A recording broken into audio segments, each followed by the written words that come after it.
शनिदेव की कृपा पाने के लिए शनिदेव के मंत्र का जाप करना बहुत ही हितकर होता है। ऐसे में अगर शनिवार का दिन हो तो आपको लाभ 100 गुना प्राप्त होने की उम्मीद बढ़ जाती है।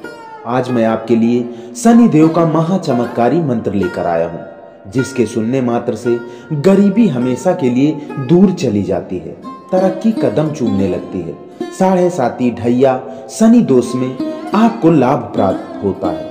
तो दोस्तों, यह महा चमत्कारी मंत्र जरूर पूरा सुने। कमेंट बॉक्स में अपनी एक इच्छा जरूर लिखें, शनिदेव उसे जरूर पूरा करेंगे। अपने दोस्तों मित्रों के पास शेयर भी करें, चैनल को भी सब्सक्राइब करें। आइए सुनते हैं शनिवार स्पेशल शनिदेव का महा चमत्कारी मंत्र। ओम कृष्णांगाय विद्महे रविपुत्राय धीमहि तन्नो मंडः प्रचोदयात्। ओम कृष्णांगाय विद्महे रविपुत्राय धीमहि तन्नो मंडः प्रचोदयात्। ओम कृष्णांगाय विद्महे रविपुत्राय धीमहि तन्नो मंडः प्रचोदयात्। ओम कृष्णांगाय विद्महे रविपुत्राय धीमहि तन्नो मंडः प्रचोदयात्। ओम कृष्णांगाय विद्महे रविपुत्राय धीमहि तन्नो मंडः प्रचोदयात्। ओम कृष्णांगाय विद्महे रविपुत्राय धीमहि तन्नो मंडः प्रचोदयात्। ओम कृष्णांगाय विद्महे रविपुत्राय धीमहि तन्नो मंडः प्रचोदयात्। ओम कृष्णांगाय विद्महे रविपुत्राय धीमहि तन्नो मंडः प्रचोदयात्। ओम कृष्णांगाय विद्महे रविपुत्राय धीमहि तन्नो मंडः प्रचोदयात्। ओम कृष्णांगाय विद्महे रविपुत्राय धीमहि तन्नो मंडः प्रचोदयात्। ओम कृष्णांगाय विद्महे रविपुत्राय धीमहि तन्नो मंडः प्रचोदयात्। ओम कृष्णांगाय विद्महे रविपुत्राय धीमहि तन्नो मंडः प्रचोदयात्। ओम कृष्णांगाय विद्महे रविपुत्राय धीमहि तन्नो मंडः प्रचोदयात्। ओम कृष्णांगाय विद्महे रविपुत्राय धीमहि तन्नो मंडः प्रचोदयात्। ओम कृष्णांगाय विद्महे रविपुत्राय धीमहि तन्नो मंडः प्रचोदयात्।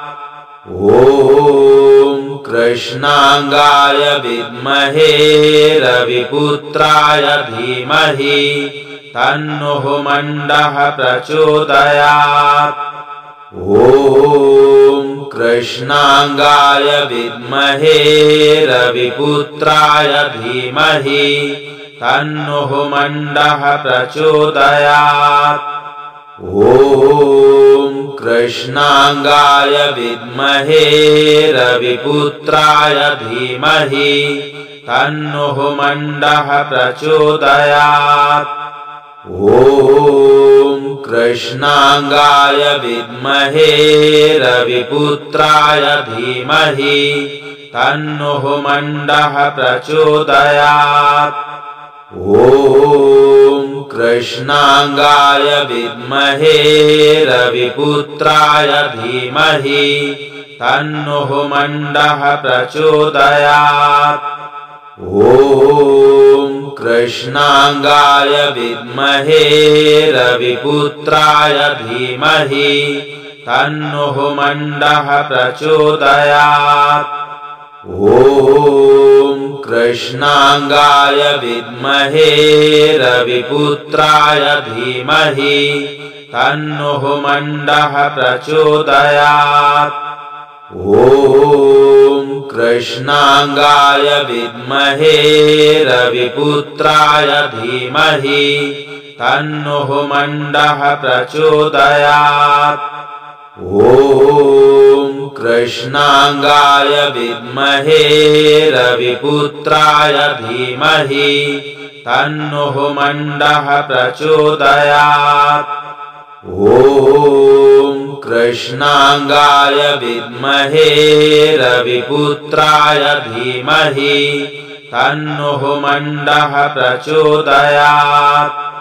ॐ कृष्णांगाय विद्महे रविपुत्राय धीमहि तन्नो मंडः प्रचोदयात्।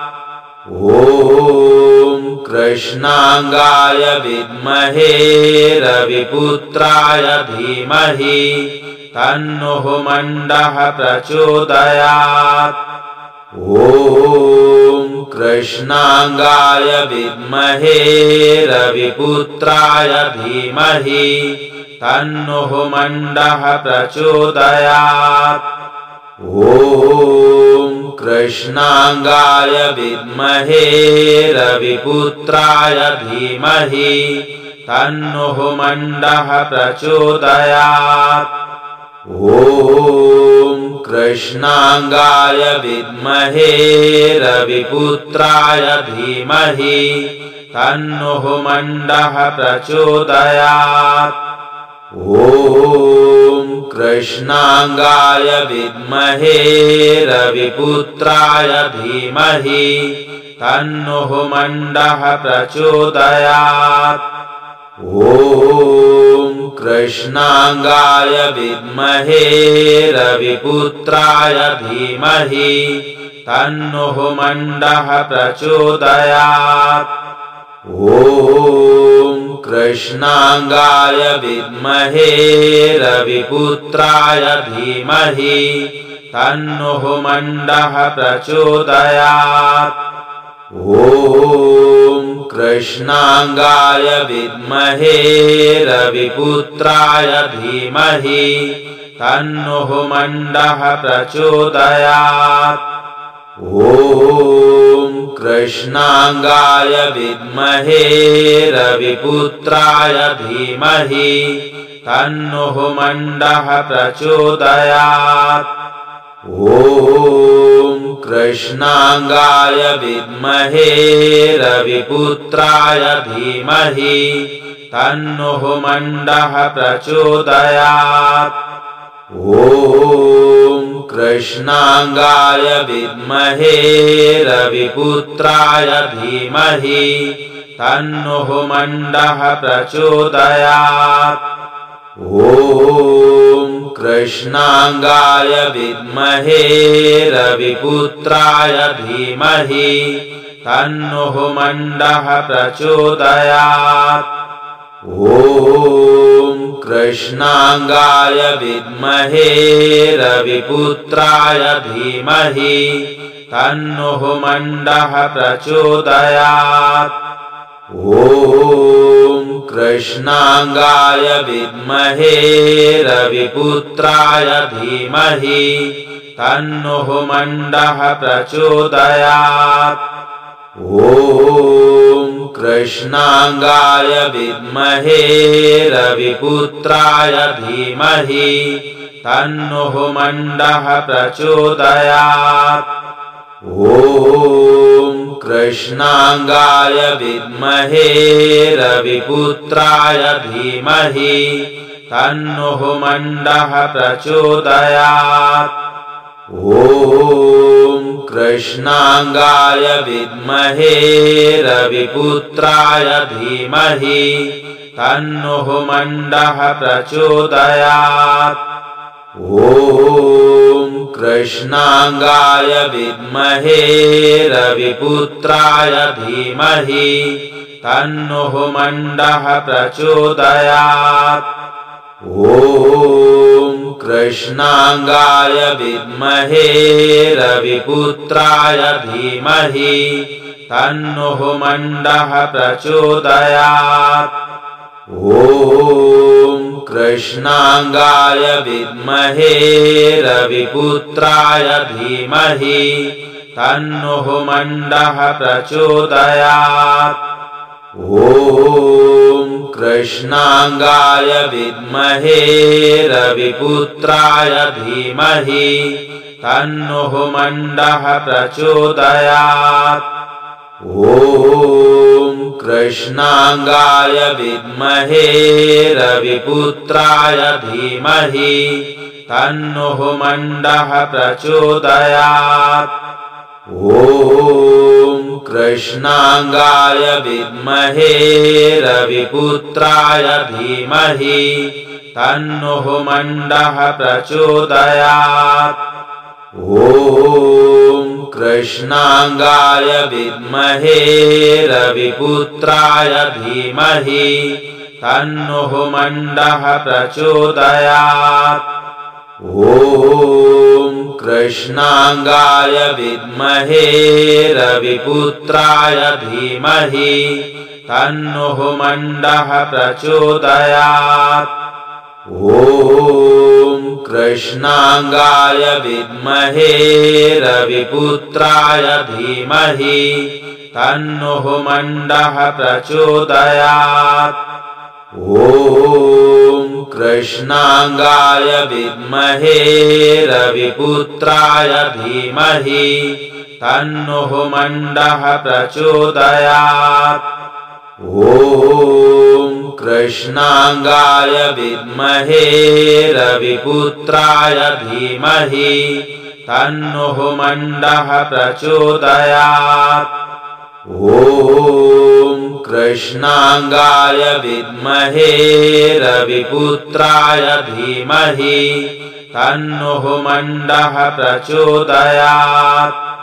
ॐ कृष्णांगाय विद्महे रविपुत्राय धीमहि तन्नो मण्डः प्रचोदयात्। ॐ कृष्णांगाय विद्महे रविपुत्राय धीमहि तन्नो मण्डः प्रचोदयात्। ॐ कृष्णांगाय विद्महे रविपुत्राय धीमहि तन्नो मण्डः प्रचोदयात्। ॐ कृष्णांगाय विद्महे रविपुत्राय धीमहि तन्नो मण्डः प्रचोदयात्। ॐ कृष्णांगाय विद्महे रविपुत्राय धीमहि तन्नो मण्डः प्रचोदयात्। ॐ कृष्णांगाय विद्महे रविपुत्राय धीमहि तन्नो मण्डः प्रचोदयात्। ॐ कृष्णांगाय विद्महे रविपुत्राय धीमहि तन्नो मण्डः प्रचोदयात्।